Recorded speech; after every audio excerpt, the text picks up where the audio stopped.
Olá pessoal, começando o nosso comentário semanal por uma retrospectiva da semana passada.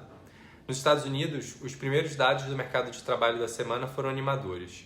O JOLTS veio abaixo do esperado, com a razão abertura de vagas desempregados praticamente voltando ao patamar pré-pandemia, e a quits rate continua sugerindo arrefecimento dos salários. O ADP também veio abaixo do esperado, mas como comentamos na semana passada, esse dado tem sido uma prévia ruim para o payroll, que acabou surpreendendo para cima, mostrando uma queda na taxa de desemprego e salários mais fortes que o esperado. Vale notar que esse número teve o efeito do fim da greve, que adicionou cerca de 37 mil vagas em novembro. Ex-greves, há sim uma moderação na geração de vagas, mas zero sinal de recessão. Logo faz sentido que o mercado reduza a precificação de corte no primeiro TRI de 2024.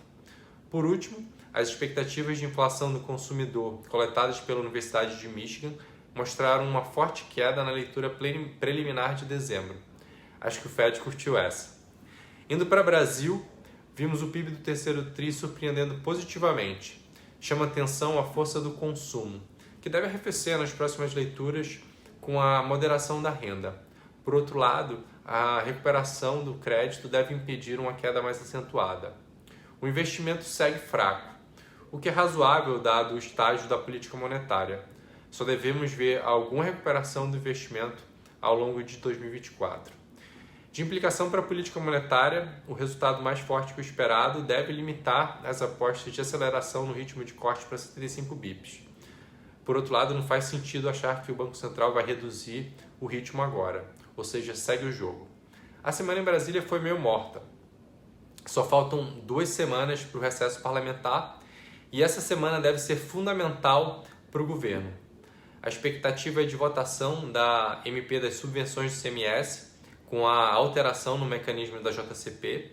A reforma tributária deve ter a votação final na Câmara para ser promulgada ainda este ano e no Senado deve votar a regulação das BEDs. Também devemos ver a análise dos vetos presidenciais, sendo a desoneração da folha o mais preocupante do ponto de vista fiscal. E caso derrubado, esse veto teria um impacto de cerca de 20 bi. Na agenda econômica, nos Estados Unidos, destaque para o CPI de novembro na terça e reunião do FOMC na quarta. Ninguém discute que o Fed ficará parado, foco apenas na comunicação. O ECB também se reúne nessa semana, a quinta especificamente, e também deve ficar parado. Na China, foco nos dados de atividade de novembro, que saem na quinta à noite. Também podemos ver os dados de crédito ao longo da semana.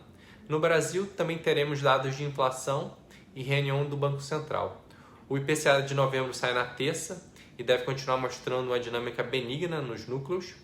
E Copom na quarta. Sem emoção, deve entregar o corte consensual de 50 bips e manter o guidance no plural. É isso, continue acompanhando a gente nas redes sociais e até a próxima semana.